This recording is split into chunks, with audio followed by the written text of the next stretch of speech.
बच्चों, आपको सामने कौन से दो व्यंजन दिखाई दे रहे हैं?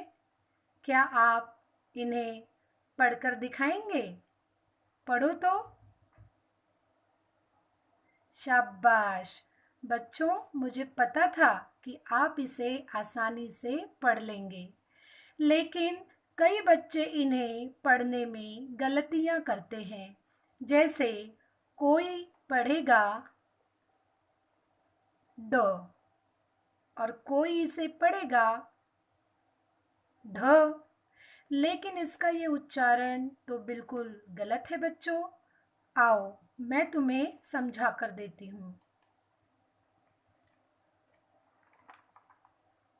आप देख रहे हैं कि वर्णमाला में जो व्यंजन माला है उसमें ट, ठ और ये जो दिखाई दे रहा है ये है ड डमरू का। उसके बाद ढ ढक्कन का। बिल्कुल इनके जैसे ही दिखाई देने वाले दो वर्ण इसी रेखा में है। ये है अड़ और ये है अढ़। ये दिखते हैं ड और ढ की तरह, लेकिन है नहीं। इनका उच्चारण ड और ढ से बिल्कुल अलग है। इन वर्णों को कौन से वर्ण कहते हैं? क्या आपको पता है? नहीं, कोई बात नहीं, मैं बताती हूँ इन्हें क्या कहते हैं। आओ बढ़ते हैं आगे। बच्चों, इन दो वर्णों को कहते हैं उच्छिप्त व्यंजन। अड़ अढ़। उच्छिप्त व्यंजन इसे क्यों कहते हैं? आओ हम देखते हैं। बच्चों, उच्छिप्त का अर्थ है फेंकना। आप इन वर्णों को बोलकर देखिए, आपको समझ जाएगा। अड़ अढ़, यानी आपकी जीभ इन वर्णों को झटके से ऊपर से नीचे फेंक देती है, इसलिए इन्हें उत्क्षिप्त व्यंजन कहा जाता है। भूलना नहीं। आओ उत्क्षिप्त व्यंजन के कुछ और उदाहरण देखते हैं। चित्र में आपको अड़ और अढ़ वाले व्यंजन अर्थात उत्क्षिप्त व्यंजन वाले शब्द दिखाई दे रहे हैं। ये है पेड़। पेड़ नहीं, पेड़। ये है सीढ़ी। ये है लड़की और ये है बुढ़िया। रहेगा ना ध्यान में? अड़ और अढ़। आओ बच्चों, हम अभी कुछ अड़ वाले उदाहरण देखेंगे।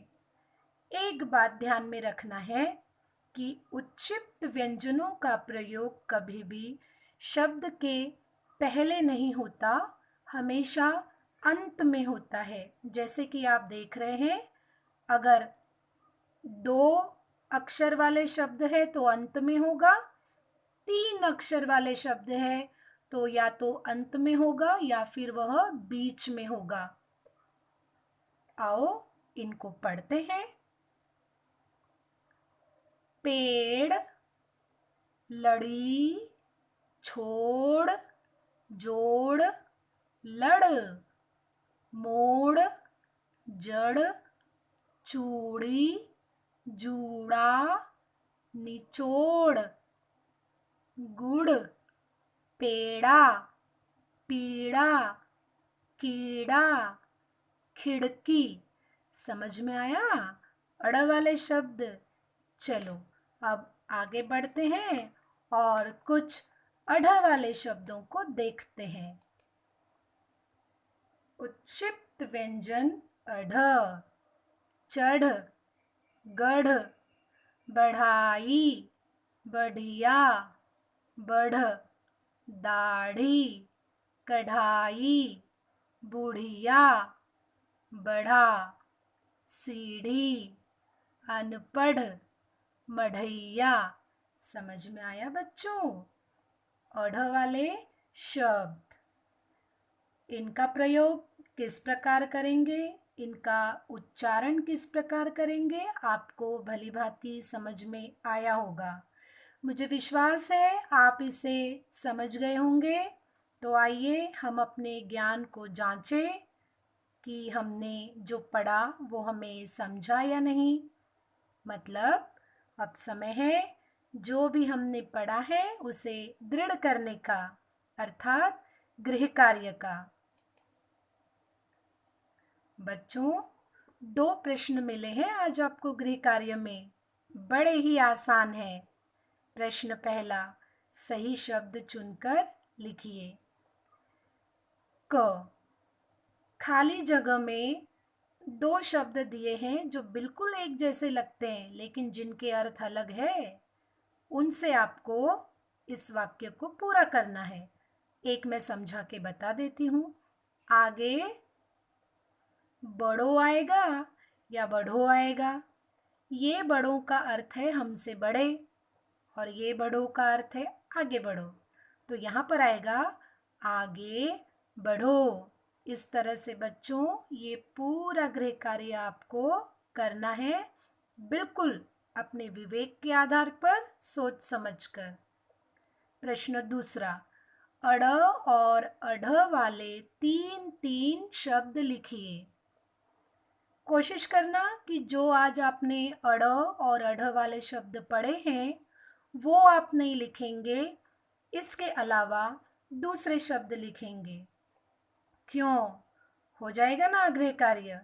मुझे विश्वास है कि आप इसे पूर्ण कर लेंगे। इसी आशा के साथ अगली ई क्लास में फिर मिलेंगे। तब तक के लिए धन्यवाद।